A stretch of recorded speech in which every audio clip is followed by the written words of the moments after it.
ఇబ్బంది లేకుండా వాళ్ళు చూసుకుంటుంటారు. కానీ ఒక్క రూపాయి వేతనం లేకుండా వేల మంది కార్యకర్తలు ఫుల్ టైమర్ ఉన్నది ఎంఆర్పిఎస్ మాత్రమే. అది ఒక సంవత్సరమో 2 సంవత్సరాలు 3 సంవత్సరాలు దశాబ్దం కాదు, 3 దశాబ్దాలుగా ఈ ఉద్యమం అట్లనే నడుస్తుంది.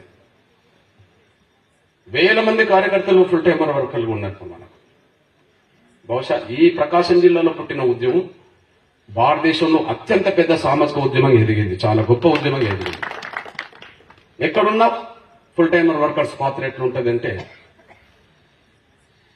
ఏదన్నా ఒక పని అవసరం అనుకున్నప్పుడు ఏ జిల్లా నాయకులను ఆ జిల్లాలో ఉంచకుండా అవసరమైన సమయంలో బయటికి పంపిస్తుంటాం. కొంత కొత్త నాయకత్వం పోతే ప్రజల్లో కొంత చైతన్యం, స్పిరిట్ ఉంటుంది. అరే మా కోసం వాళ్ళ సొంత కుటుంబాలను జిల్లాలను వదిలిపెట్టి తిరుగుతున్నారని చెప్పి అభిమానం వాళ్ళకు ఉంటుంది, ఉండాల్సిన అవసరం ఉంటుందని చెప్పి ఫుల్ టైమర్ వర్కర్స్ ను అట్లా రాష్ట్ర స్థాయిలో జాతీయ స్థాయిలో మనం పంపిస్తుంటాం. తమ్ముడే చెప్పాడు కదా రాష్ట్ర, ఆయన తిరుపతి పోమంటే తిరుపతిలో నెలల తరబడి పోవాల్సింది కదా, పోయొచ్చాడు కదా. ఇక్కడ నుంచి ఈ జిల్లాలో ఈయన నియోజకవర్గం కానీ కనిగిరి వెళ్ళమంటే కనిగిరి వెళ్లాల్సి వస్తుంది కదా. లేదా మొన్న చెప్పినట్టుగా మేడ్చల్ పొమ్మంటే మేడ్చల్ పోయొచ్చాడు కదా.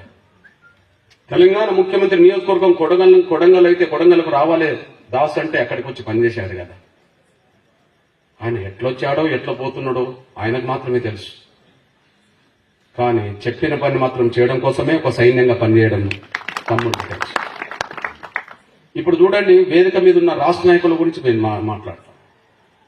వాళ్ళు ఏ జిల్లా నుంచి ఎదిగారో ఆ జిల్లాలో ఇప్పుడు వాళ్ళు లేరు. ఏ జిల్లా నుంచి వాళ్ళు ఎదిగారో ఉద్యమంలో ఆ జిల్లాలో వాళ్ళు అక్కడ లేరు.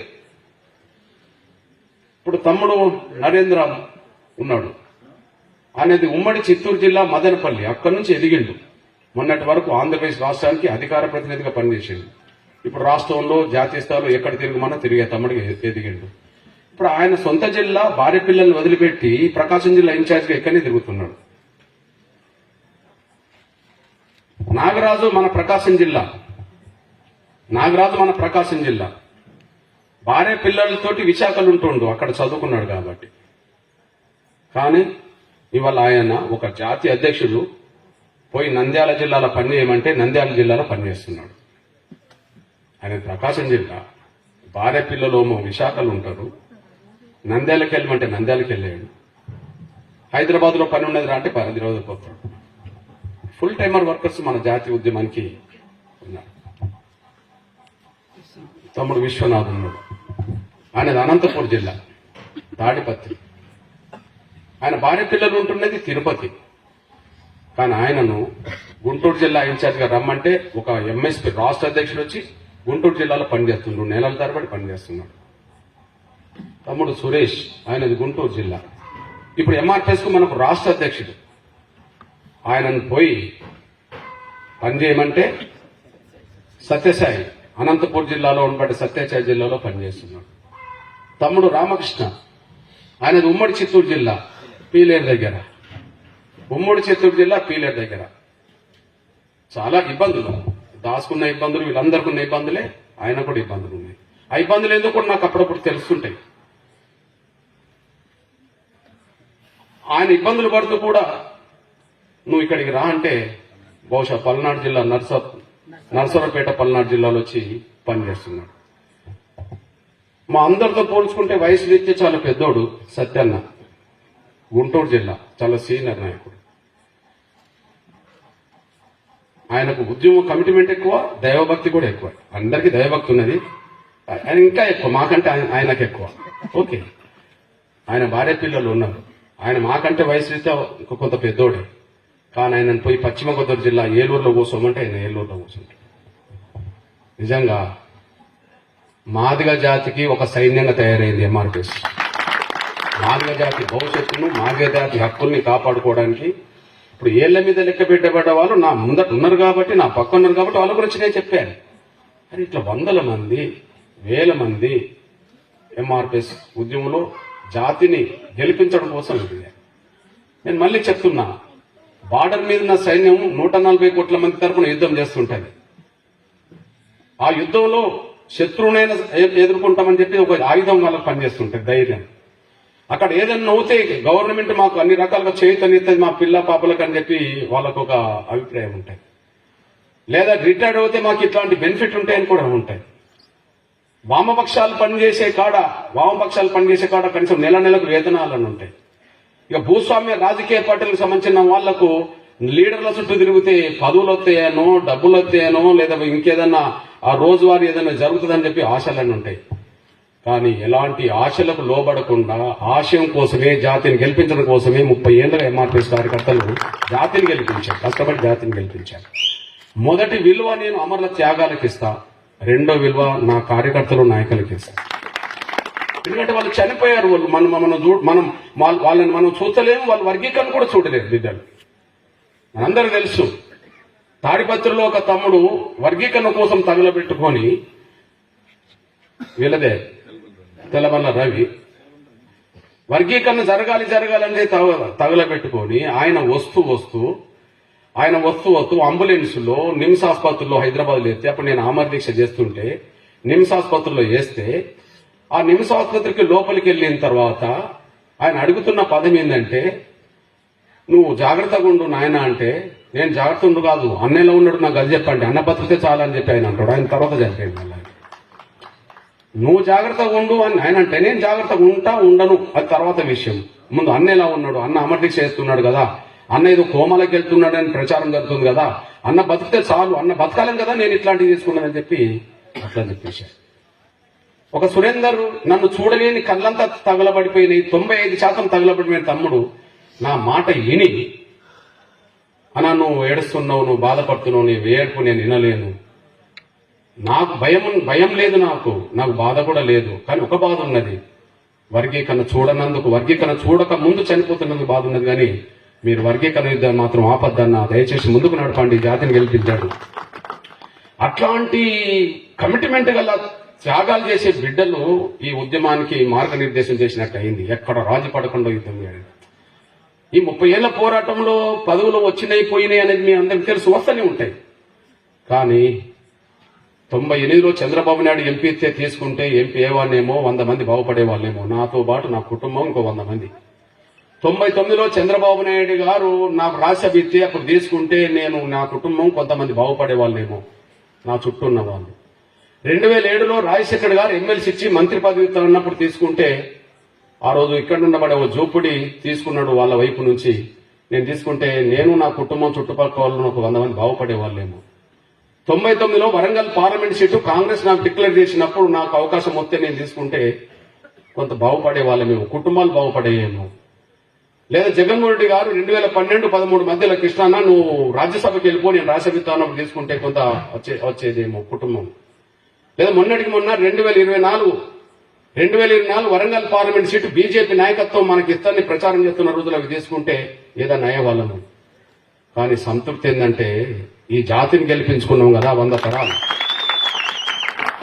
ఒకరు రాజకీయంగా పదవులు తెచ్చుకుంటే ఆ పదవున్నంత కాలం ఏదో చుట్టూ 100 మంది ఉంటారో, లేదా 10 మందికి మేలు జరుగుతుందేమో, కానీ ఈ యుద్ధంలో గెలిస్తే 1 కోటి మంది మాదిగ జాతికి, ఈ దేశంలో ఉన్న మాదిగ జాతికి వెళ్ళారు. ఇవాళ జాతి గర్వంగా మాదిగ బిడ్డలు తలెత్తుకునే విధంగా మన పోరాటం జరిగింది. అంతిమంగా ఫలాలు ఇప్పుడిప్పుడే మన బిడ్డలకు అందుబాటులోకి వచ్చేసినాయి. వస్తున్న విషయం మనం చూస్తున్నాం.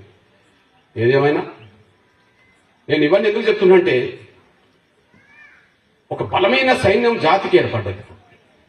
ఇంకా ఈ సైన్యం ద్వారా ఇంకా ఎన్నో సాధించాల్సి, ఒకటి సాధించి ఇక యుద్ధం అయిపోయిందని అనుకోవాల్సిన అవసరం లేదు.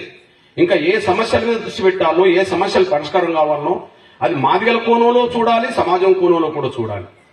ఈ 30 ఏళ్ల పోరాటంలో వర్గీకరణ కోసం మాదిగల పోరాటం చేశాం, కానీ సమాజం కోసం కూడా చూశాం కదా. మనం చేసిన ఉద్యమ ఫలాలు కదా ఆరోగ్యశ్రీ పథకం రూపంగా ఈ తెలుగు నేల మీద అమలు జరుగుతున్నది. మనం చేసిన ఉద్యమ రూపం కదా కాలు లేని, చేతులు లేని, కళ్ళు లేని నా వికలాంగుల సమాజానికి కొంత మేలు జరిగి వాళ్ళ ముందుకు సాగుతున్నది. వృద్ధాప్యంలో ఉన్న వాళ్లకు, భర్తను కోల్పోయిన వితంతులకు కూడా వాళ్ళకి ఎంతో కొంత పెన్షన్లు ఈ స్థాయిలో పెరుగుతున్నాయంటే, అమలు జరుగుతుంటే మనం చేసిన పోరాట ఫలితం కదా. తెల్ల రేషన్ కార్డు నుంచి మొదలుకుంటే సమాజంలో జరిగిన ప్రతి అన్యాయాన్ని ఎదుర్కొనే విషయంలో ఎంఆర్పీఎస్ కదా ముందుకు పోరాటం చేస్తున్నది. అంటే జాతి కోసం యుద్ధం చేసుకుంటూ వచ్చాం, సమాజం కోసం కూడా చేసుకుంటూ వచ్చాం. అయితే ఇప్పుడు జాతిని ఒక అంశం మీద గెలిపించుకున్నాం, మళ్ళీ ఇంకా జాతి కోసం ఇంకా చేయాల్సింది కూడా ఉన్నది. అట్లనే సమాజం కోసం కూడా చేయాల్సింది కూడా ఉన్నది. ఒక జాతిని వర్గీకరణ విషయంలో గెలిపించుకున్నాం. గెలిపించుకునే పోరాటం చేస్తూనే సమాజానికి మేము మేలు చేసే ఉద్యమాలు చేశాం. అట్లనే ఇప్పుడు జాతిని గెలిపించుకున్నాం, ఒక కోణంలో ఒక అంశం మీద గెలిపించుకున్నాం. కానీ ఇంకా చాలా అంశాలు పరిష్కారం కావాల్సిన అవసరం ఉన్నది. వాటి గురించి దృష్టి పెట్టాలి. అట్లనే సమాజంలో ఉండబడే పీడిత వర్గాలందరి కోసం పాటుపడాలి. ఆ అంశాలను కూడా ఎజెండా చేసుకోవాలి. అంటే భవిష్యత్ ప్రయాణం మన ముందటో మరింత ఉంటది అనే విషయం మీ దృష్టికి నేను తీసుకొస్తున్నాను.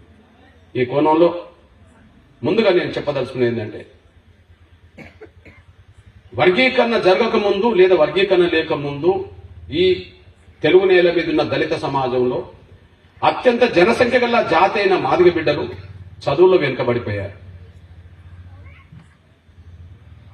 దాని ద్వారా ఉద్యోగ అవకాశాలు కూడా మనం న్యాయబద్ధంగా పొందలేకపోయాం.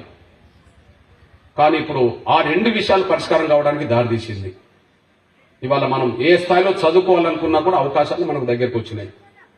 ఏ స్థాయిలో చదువుకుంటే ఆ స్థాయి ఉద్యోగ అవకాశాలు మన దగ్గరికి రావడానికి అవకాశం వచ్చేసింది. నిన్నటి వరకు అవకాశం లేవు. వర్గీకరణ లేకపోవడం వల్ల అందరికి వచ్చే అవకాశాలు ఒక వర్గమే తింటుందనే విషయం రుజువైంది. కాబట్టి దాని నుంచి మనం బయటపడేసుకొని మన రైట్ను, మన వాటను మనం సాధించుకున్నాం. ఆ సాధించుకున్న ఫలాలు ఇప్పుడు మన బిడ్డలకు అందుబాటులోకి వచ్చే సమయంలో నేను మీ అన్నగా మీ బిడ్డగా చెప్తున్నా, పిల్లల చదువు మీద ప్రత్యేక శ్రద్ధ పెట్టండి. అదొక్కటి మిమ్మల్ని నేను కోరుతున్నా. ఎట్టి పరిస్థితిలో మన పిల్లల చదువులు మధ్యలో ఆగద్దు. ఇప్పటికీ మనం ఆర్థికంగా ఎన్ని ఇబ్బందులు ఎదుర్కొన్నా, ఏ కష్టాలు ఎదుర్కొన్నా, ఏ బాధలు ఎదుర్కొన్నా పిల్లల చదువులు మాత్రం మధ్య రాకుండా చూడండి.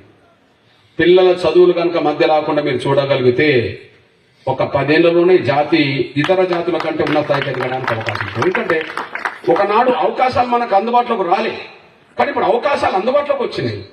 అందుబాటులోకి వచ్చిన అవకాశాలు అందుకోవడానికన్నా మన బిడ్డలు తయారు చేయండి. ఒకనాడు అందనంత దూరంలో ఉండేది ఆ నిరాశ నిస్పృహలు కూడా మన జాతిలో ఉండేది. ఏం చదువుకున్నా మాకు అవకాశాలు రావట్లేదు కదా, ఏం చదువుకున్నా సీట్లు మాకు అనుకున్నట్టుగా దక్కట్లేదు కదా, ఏం చదువుకున్నా దానికి దగ్గర ఉద్యోగాలు రావట్లేదు కదా అని చెప్పి ఒకనాడు వర్గీకరణ జరగక ముందు ఈ 30 ఏళ్ల పాటు జరుగుతున్న సమయంలో ఒక నిరాశ నిస్పృహ మన జాతిలో ఉండేది. యుద్ధంలో ఎప్పుడు గెలుస్తామో, అది గెలుస్తామో లేదో, వర్గీకరణ జరుగుతుందో లేదో, ఎందుకంటే ఎన్నో కష్టాలు వచ్చినాయి, ఎన్నో నష్టాలు వచ్చినాయి, ఎన్నో ఇబ్బందులు వచ్చినాయి, ఎన్నో అడ్డంకులు వచ్చినాయి. ఈ ఉద్యమం మీద ఎన్నో కుట్రలు జరిగినాయి. ఈ ఉద్యమాన్ని బలహీనం చేయడానికి ఎన్నో ప్రయత్నాలు జరిగినాయి. ఇట్లాంటి సమయంలో లక్ష్యం చాలా దూరం అవుతున్నట్టుగా కనిపించిన దశలో కూడా జాతి నిరాశ నిస్పృహలకు ఏర్పడ్డ సమయంలో అనుకునే వాళ్ళు ఇంకా ఎప్పుడు వర్గీకరణ అవుతుందేమో, ఏదో అన్న కష్టపడుతున్నాడు, అదే సమయంలో కొంతమంది కార్యకర్తలు నిరంతరం తిరుగుతున్నారు, కానీ ఎప్పుడు అవుతుందో లేదో అని చెప్పి ఒక నిరాశ నిస్పృహలు ఉన్న పరిస్థితి చాలా కాలం పట్టి అది కొనసాగింది. దానివల్ల అనుకున్న స్థాయిలో మనం ముందుకెళ్ళకపోవడానికి కూడా దారితీసింది. కానీ ఇప్పుడు వర్గీకరణ సాధించినామనే విషయం ప్రతి మాదిగ పల్లెకు, ప్రతి ఇంటికి తెలిసిపోయింది. ఇక మా బిడ్డలకు చదువుకునే అవకాశాలు ఎక్కడైనా దక్కుతాయనే నమ్మకం పెరిగింది. అదే సమయంలో చదువుకున్న స్థాయిని బట్టి మాకు ఉద్యోగ అవకాశాలు కూడా వస్తాయనే విషయం కూడా పెరిగిపోయింది. మొన్న దాని రిజల్ట్ మనం చూశాం. మొన్న డిఎస్సిలోనే దాదాపు 1600 ఉద్యోగాలు ఒకేసారి మన బిడ్డలకు వచ్చేసింది. ఆ వర్గీకరణ జరగకపోతే 300-400 కాడ కూడా దాటేవాళ్ళం కాదు. అంటే ఒకేసారి ఒక 1600 పైగా ఉద్యోగాలు మనకు వచ్చేసినాయి. వర్గీకరణ జరగకపోతే 300 నుంచి 400 ఉద్యోగాలు కూడా దక్కడానికి అవకాశం వచ్చేది కాదు మనకు. ఇప్పుడు పెరుగుతున్నాయి. అట్లా ప్రతి డిపార్ట్మెంట్ లో ఏ వర్గీకరణ ఫలాలైతే మనం అందబోతున్నామో ఆ అందుకోవడానికి ప్రయత్నం చేసేది ముందు చదువు ద్వారా మాత్రమే అందుకోవడానికి అవకాశం ఉంటుంది. కాబట్టి నేను నా తల్లులకు చెప్తున్నా, నా అక్కలకు, నా చెల్లెలకు చెప్తున్నా, దయచేసి నా కుల పెద్దలకు చెప్తున్నా, మనం ఎన్ని కష్టాలన్నా పడనియండి, కష్టాలు పడదాం. కష్టాలు లేకుండా మన జీవితాలు లేవు. మన జాతి కష్టాలతోటే ముందుకొస్తున్న జాతి. కానీ ఒక్కటి మాత్రం చెప్తున్నా, చదువులు మాత్రం మధ్య రాకుండా చూడండి. గదే మిమ్మల్ని కోరుతున్నది. ఈ 30 ఏళ్ల పోరాట ఫలాలు మన బిడ్డలకు అందించడమే దృష్టి పెట్టడం మీద మీ పాత్ర మీరు పోషించాలని చెప్పి నేను సవినం కోరుతున్నా. ఎంఆర్పిఎస్ నాయకులు, ఈ సీనియర్ నాయకులు ఏ గ్రామానికి వెళ్ళినా, ఏ సబ్జెక్టు మీద మీరు గ్రామాలకు వెళ్ళినా, ఏ సందర్భంలో గ్రామాలకు వెళ్ళినా, ఏ ఉద్యమం పిలుపులో గ్రామాలకు వెళ్ళినా కూడా కనీసం ఒక అర్ధగంట సమయం మాత్రం పిల్లల చదువుల మీద మాత్రం ఎంక్వైరీ చేయండి. ఒక గ్రామానికి మీరు రాష్ట్ర కమిటీ, జాతీయ కమిటీ ఇచ్చిన పిలుపుల మీద వెళ్తుంటారు.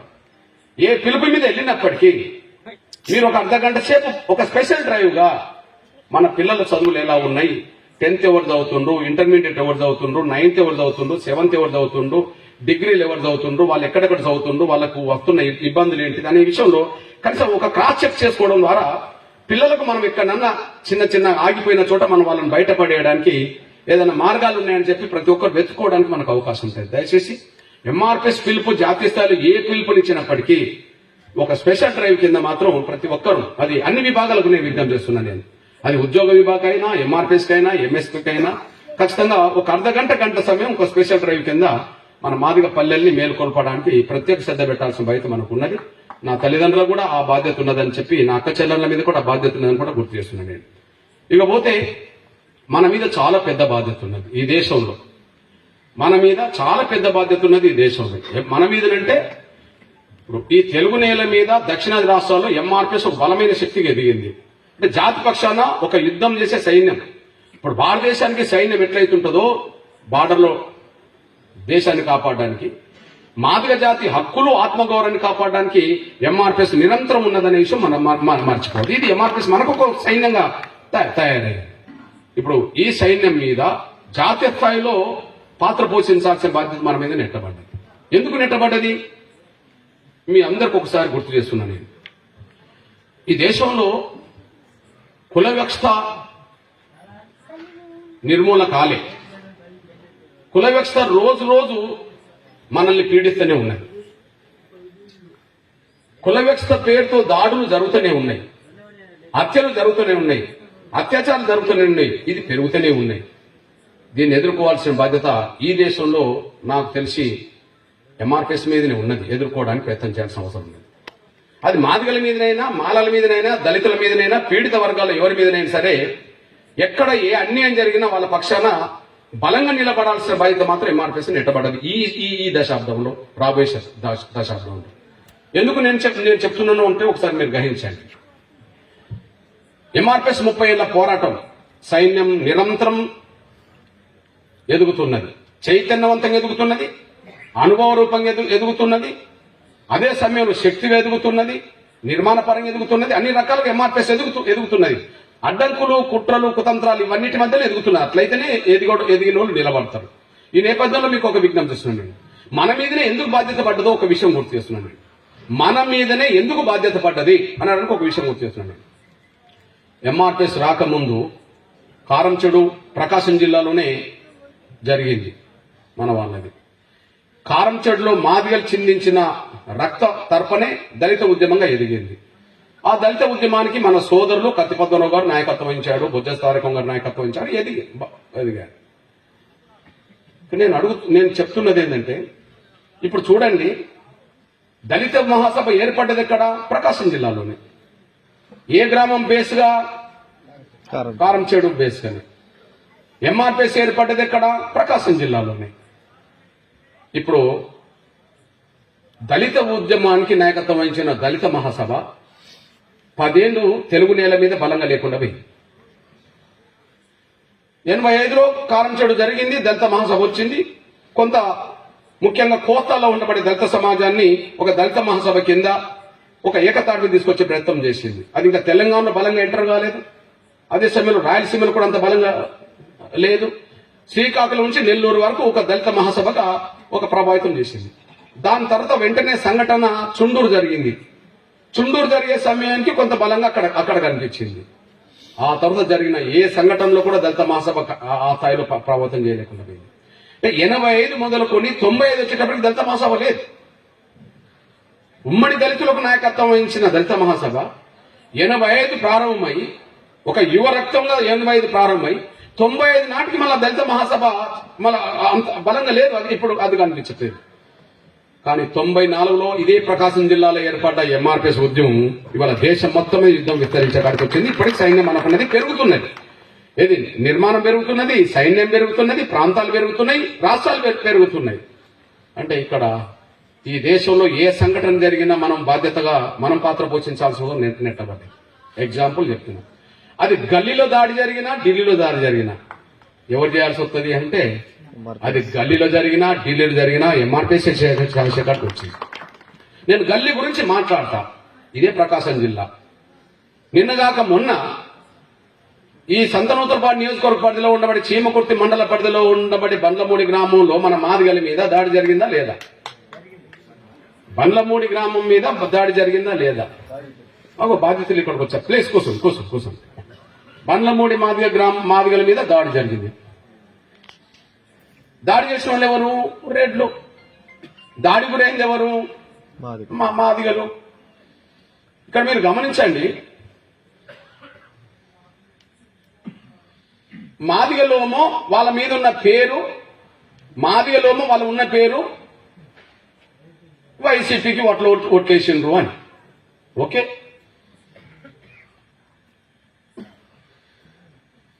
మరి దాడి చేసిన రెడ్లు ఎవరు? తెలుగుదేశం బలమైన రెడ్లు. అక్కడ తర్వాత వాళ్ళకు వాళ్ళ బంధువుల రూపంగా ఆ పార్టీ వాళ్ళు కూడా కలిశారు. ఇప్పుడు సిచ్యువేషన్ ఎంత దూరం వచ్చేసింది? బండ్లమూడి మాదిగలకు సంబంధించిన విషయంలో మన వాళ్ళ మీద దాడి జరిగిన వార్త సోషల్ మీడియాలో మొత్తం విస్తృతమైపోయింది. ఎంత బలంగా దాడి చేసినంటే చనిపోలేదు అంతే. అక్కడ పోలీస్ కానిస్టేబుల్ కనుక కొంత రక్షణగా లేకపోతే మనోళ్ళు ఒకరో ఇద్దరు అక్కడ చనిపోయేవాళ్ళు. అంత బలమైన దాడి మనోళ్ళు జరిగింది. ఆ దాడి జరిగిన సమయంలో నేను ఇక్కడికి రావాలి, నా వాళ్ళని పరామర్శించాలనుకున్నప్పుడు తెలుగుదేశంలో ఉండబడే మన ప్రధాన లీడర్లు అనబడుతున్న వాళ్ళే నాకు ఫోన్ చేశారు.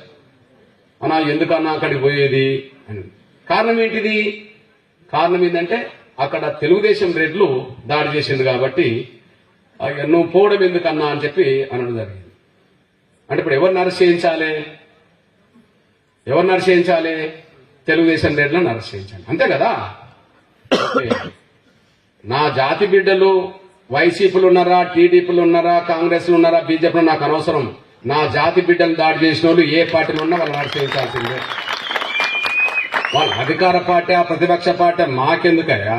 దాడి చేసిండ్రా లేదా, మా వాళ్ళు దాడి గురైనరా లేదా, అది నాకు కావాలి. నా వాళ్ళు దాడి గురైనరు, చావు బతుకుల మధ్యలో బతికిండ్రు, దాడి చేసిన వాళ్ళు ఆ స్థాయిలో ఉన్నారు. వాళ్ళ అధికార పార్టీ అయితే మాకేంది, ఇంకో పార్టీ అయితే మాకేంది, వాళ్ళని అరెస్ట్ రాలేదని చెప్పి చేసిన పోరాట ఫలితమే మన రాష్ట్రం జాతీయ నాయకత్వం అంతా ప్రకాశం జిల్లాలో ఎంటర్ అయి, నేను చూసిపోయినాక ఎంటర్ అయిన తర్వాతనే దానికి ఒక కొలిక్కి వచ్చింది.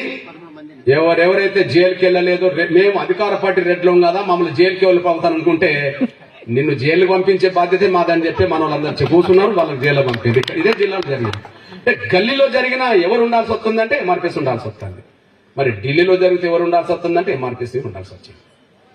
మనందరికీ తెలుసు, ఈ దేశంలో అత్యున్నత న్యాయ వ్యవస్థకు ప్రధాన న్యాయమూర్తి గవాయి గారు మన దళితుడే. పాపం ఈ దేశానికి స్వాతంత్రం వచ్చినాక 52 మంది చీఫ్ జస్టిస్లు అవుతే అందులో 2 మాత్రమే దళితులు చీఫ్ జస్టిస్లు అయ్యారు.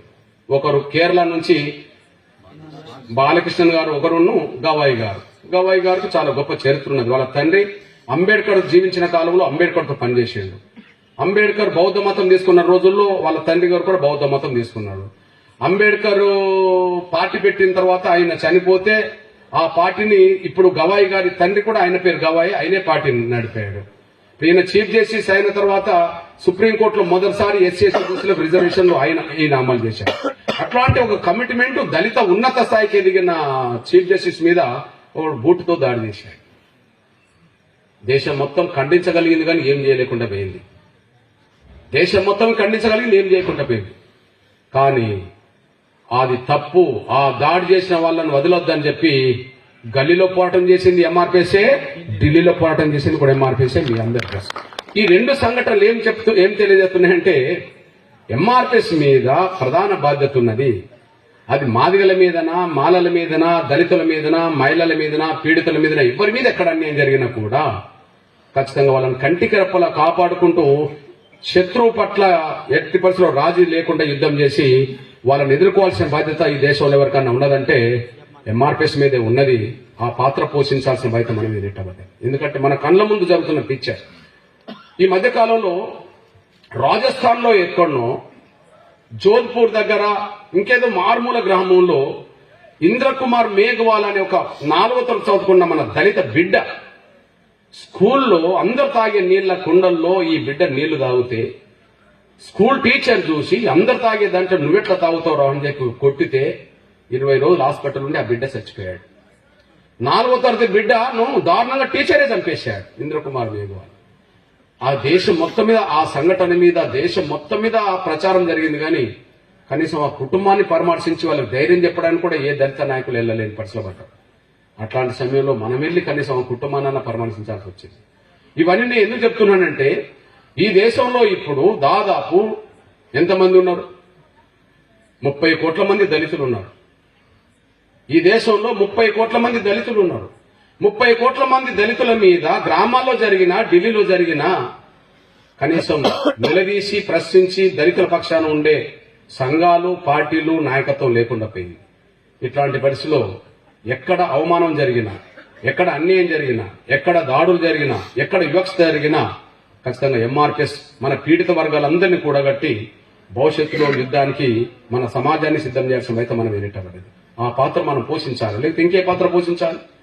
మన కండ్ల ముందు అవమానాలు జరుగుతుంటే, మన కండ్ల ముందు అన్యాయం జరుగుతుంటే, మన కండ్ల ముందు రేపులు జరుగుతుంటే, మన కండ్ల ముందు మర్డర్లు జరుగుతుంటే మనం మౌనంగా చూస్తూ ఊరుకోలేము కదా. ఇట్లాంటి పరిస్థితుల్లో మన పాత్ర మనం పోషించాల్సి వస్తుంది. అదే సమయంలో రెండో విషయం, ఈ దేశంలో పేదరికం తొలగిపోవాలి. ఈ దేశంలో పేదరికం తొలగిపోవాలి. ఇంకా ధనిక పేదరికం అనేది ఉన్నది. పేదలు ఎక్కువ మంది ఎక్కడ ఉంటారు అంటే దళిత వర్గాల్లోనే పేదరికం ఎక్కువ ఉంటుంది. కాబట్టి పేదరికం తొలగించడానికి కావాల్సిన పథకాలు దేశంలో ఎన్ని వచ్చినా ఇంకా పేదరికం అయితే పోలే. కేంద్రంలో ఎన్నో ప్రభుత్వాలు మారినాయి, ఉమ్మడి రాష్ట్రంలో ఎన్నో ప్రభుత్వాలు మారినాయి. ఇప్పుడు ప్రభుత్వాలు మారుతూనే ఉన్నాయి, ఇప్పుడు ప్రభుత్వాలు ఉన్నాయి. కానీ పేదరికం ఏమైనా పోయిందా అంటే పేదరికం ఉన్నది. మరి ఎక్కువ పేదరికం ఏ వర్గాల్లో ఉంటుందంటే దళిత వర్గాల్లోనే పేదరికం ఉన్నది. అంటే స్వాతంత్రం వచ్చి 78 సంవత్సరాలు అవుతున్నా ఇంకా దళిత వర్గాల్లో పేదరికం పోలేదు. ఇంకా కూలినాలు చేసుకునే బతుకులే తప్ప వాళ్ళ బతుకులు జీవన విధానంలో మార్పు రాలేదు. ఇట్లాంటి పరిస్థితుల్లో ఆ పేదరికాన్ని తొలగించడానికి కావాల్సిన ప్రణాళిక ఏంటిది? ఆ పేదరికం తొలగించడానికి కావాల్సిన నిర్ణయాలు ఏం తీసుకోవాలి? ప్రభుత్వాల మీద ఏ సమస్య మీద పోవటం చేస్తే మన పేదరికం తొలగిపోతుందో వాటి మీద కూడా దృష్టి పెట్టాల్సిన బాధ్యత మనమే నెట్టబడ్డది. అంటే ఒక మాట చెప్పాలంటే ఈ దేశంలో పేదరిక నిర్మూలన కోసం జరగాల్సిన ప్రయత్నం, ఈ దేశంలో కొనసాగుతున్న కుల వ్యవస్థ నిర్మూలన కోసం జరుగుతున్న ప్రయత్నాలు మన ముందున్న ఒక సవాలుగా ఉంటాయి. ఆ సవాల్ను స్వీకరించి ఒక ముందుకు నడిపించాల్సిన బాధ్యత మన మీద నెట్టబడ్డది. ఆ నెట్టబడుతున్న పోరాటాన్ని ముందుకు నడిపించడంలో భాగంగా ఈ రోజు నా తమ్ముడు దేవదాస్ లాంటి సుశిక్షితులైన కార్యకర్తలు, నాయకులు ఎదిగిన తమ్ములు ఉన్నారు. నిజంగా అందరూ నా వైపు చూస్తున్నారు. అన్న ఉన్నాడు, అన్న నాయకత్వంలో మేము అందరూ పనిచేస్తున్నామని చెప్పి, అన్న ఉన్నాడు, అన్న నాయకత్వంలో మేము పనిచేస్తున్నామని చెప్పి జాతి కూడా చూస్తున్నది మాకంటూ అన్న ఉన్నాడు అని చెప్పి. కానీ నేను వేలాది మంది కష్టపడుతున్న త్యాగనీతులైన కార్యకర్తలు ఉన్నారనే నమ్మకంతో నేను ముందుకు సాగుతున్నా. నా వెనక నా జాతి ఉన్నది, సమాజం ఉన్నదనే ధైర్యంతో ముందుకు సాగాల్సి వస్తుంది. మీరు నన్ను చూస్తున్నమాట నిజమే, కానీ నా వెనక వేలాది మంది సుశిక్షితులైన సైన్యం, నా జాతి బిడ్డల సైన్యం ఉన్నది. ఏ యుద్ధం చేసినా గెలిపించే త్యాగమూర్తులు తయారైండ్రు. అదే సమయంలో ఏ నిర్ణయం తీసుకున్నా అండగా నిలబడే నా జాతి ఉన్నది. ఆ ఉద్యమాన్ని సమర్థించే సమాజంలో అన్ని వర్గాల ప్రజలు కూడా ఉన్నారు. కాబట్టి వాళ్ళ నాయకత్వంలో మనం కొనసాగుతున్నామే, వాళ్ళ అండదండలతో కొనసాగుతున్నామే తప్ప నేను ఒక్కరిని కేంద్ర బిందువు అని చెప్పి నేను అనుకోవట్లేదు. అట్లా మీరు అనుకోవాల్సిన అవసరం కూడా లేదు. మీరు లేకపోతే నేను లేను, వీరు లేకపోతే నేను లేను. మీరు వీళ్ళే నన్ను నడుపుతున్నారు. అంతిమంగా మన పేదరికం తొలగించే విధంగా, అంతిమంగా కుల వ్యవస్థ లేని సమాజాన్ని నిర్మించే విధంగా భవిష్యత్తు ప్రయాణాలు జరుగుతాయి. ఆ ప్రయాణాలు కూడా మనందరం కలిసి ముందుకు సాగుదామని చెప్పి నేను విజ్ఞప్తి చేస్తూ మళ్ళీ చెప్తున్నా, పిల్లల్ని చదివించండి. అదే సమయంలో తమ్ముడికి మరొకసారి ఒక గొప్ప కార్యకర్త, గొప్ప కార్యకర్త ఈ ఉమ్మడి ప్రకాశం జిల్లాకు ఒక జిల్లా అధ్యక్ష స్థాయికి రావాలంటే కూడా కష్టపడుతున్న కార్యకర్త స్థాయి నుంచి కమిట్మెంట్ ఉంటేనే వస్తాడు. ఇట్లాంటి తమ్ముడిని చూసి నేను గర్వపడుతున్నా. ఇంకా ఈ పాత్ర పోషించే విధంగా చెల్లెలు శాంతి ఈ గృహ ప్రవేశానికి ఇంత కష్టపడ్డా కూడా ఈయన రమ్మంటే వచ్చేటోన్నాను కానీ నాకు డౌట్ ఉండే. కానీ శాంతి ఫోన్ చేసి అన్నా నువ్వు వస్తావా రావన్నప్పటికీ నేను అమ్మ ఇక రాకపోతే తప్పదు రా నాయన అనుకోని చెప్పి వెంటనే రావాల్సి వచ్చింది. చెల్లె కూడా దేవదాసుని మంచిగా ప్రోత్సహిస్తున్నది. ఇదే ప్రోత్సాహం పిల్లల్ని అట్లనే నడిపించి ముందుకు సాగాలని చెప్పి నేను కోరుతూ ముగిస్తున్నాను. ధన్యవాదాలు. రైట్, శివరమన్ వచ్చాడా?